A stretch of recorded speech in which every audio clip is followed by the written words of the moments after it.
Guys, once again, welcome back to the Bavsound Works Video Installation Guide Series. Today, we are up in the front of an E39 sedan. This could also be an E39 wagon, and we're going to tackle a stage one in this car. We're going to always start on the passenger front door, and I want us to put the windows down when we do this. The first thing we're going to do, you guys can see back here behind the door handle, it's a little circle. It's got a little notch on the bottom of it. We're going to pop that out using our right angle pick. That's going to reveal a Torx T20, which we will remove. And we only have one other screw holding the door panel on, and it's back up inside of this vent. There's a little Phillips head screw right up here, using a little small screwdriver. So we just unscrew that, and that's really all that holds the door panel on screw-wise. Now, these E39 panels they're tight. They're on there very well. They're a series of fasteners around the outer perimeter of the door panel. But right here is a great big huge plastic fastener that attaches onto a metal male prong coming off of the door itself. So what we do is we free the outer perimeter, we start rocking the door panel. So we're going to lift the door panel off of the prong. It's a little tricky, but the video will do a wonderful job of conveying how I do that. So I always start over here, again with my fingers, get this panel pried off, get my hands back there, and I try to use as much of my hands as possible. You can hear how tight these clips are, which is a good thing. And sometimes when you get on the bottom, after 10 years or so, it gets really sticky. You want to use your plastic panel removal tool. I know it sounds like horrible things are happening, but I promise you, we're okay. So we've got this outer perimeter done.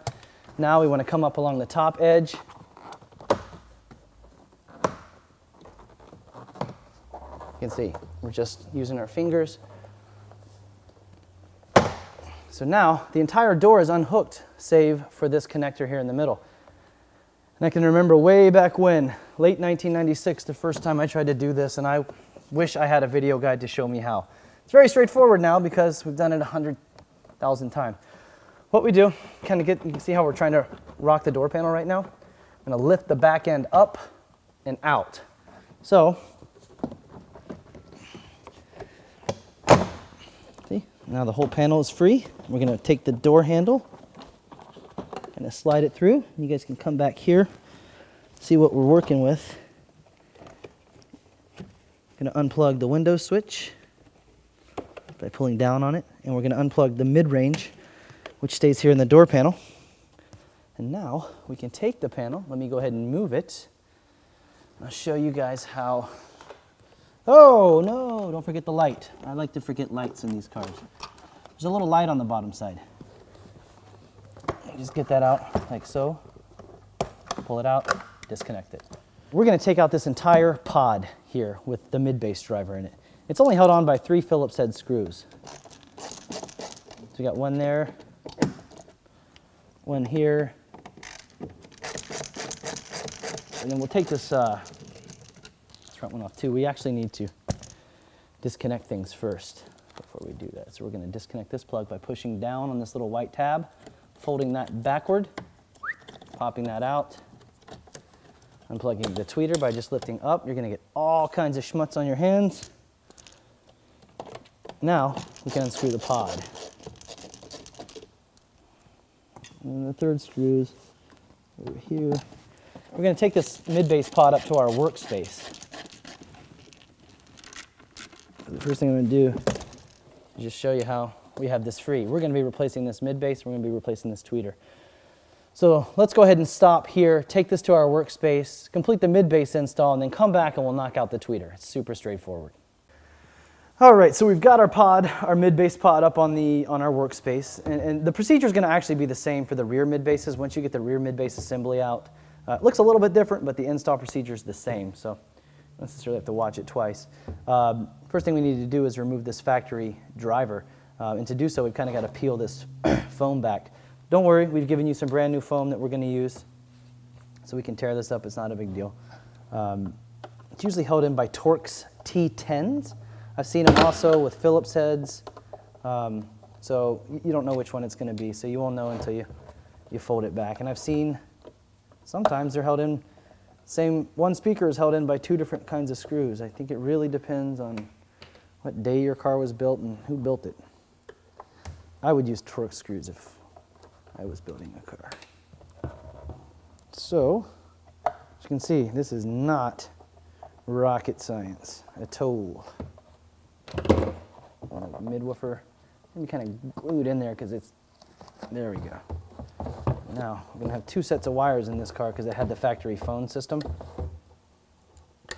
So, if your car has the factory phone system, you're going to have 2 sets of wires in it. If it doesn't have the factory phone, you'll only have 1 set. So, in the event you do have 2 sets, we're going to be working with the shorter of the 2. So, I would just take a piece of electrical tape and tape up these extra terminals because we don't want to risk them shorting out. This is audio for the factory phone system, which you're not using. Because unless you still have a Motorola StarTAC, if you have a Motorola StarTAC, I'm going to guess you're not a BSW customer. Oh, you may be. You may be. I think my grandfather might have one. Of course, only kidding, Motorola StarTAC users. You do need to get a new phone, though. All right, so we're working with our shorter set of wires. We're going to take a little pair of needle nose pliers, just tighten that up a little bit so it's nice and snug on our speaker.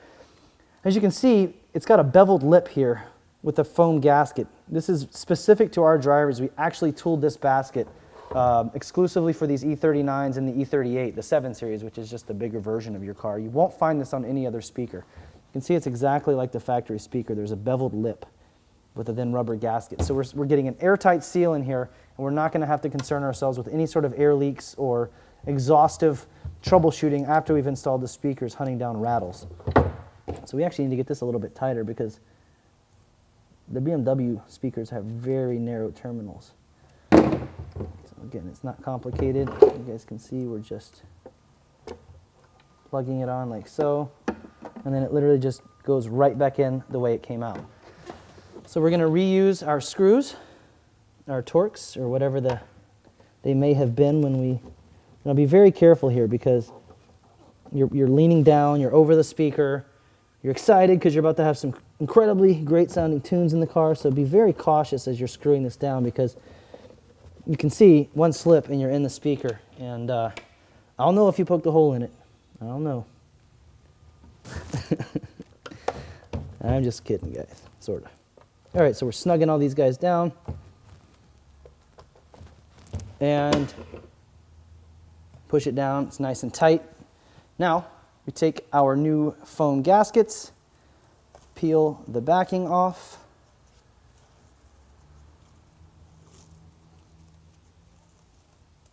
get it out of the way, and push it down like so.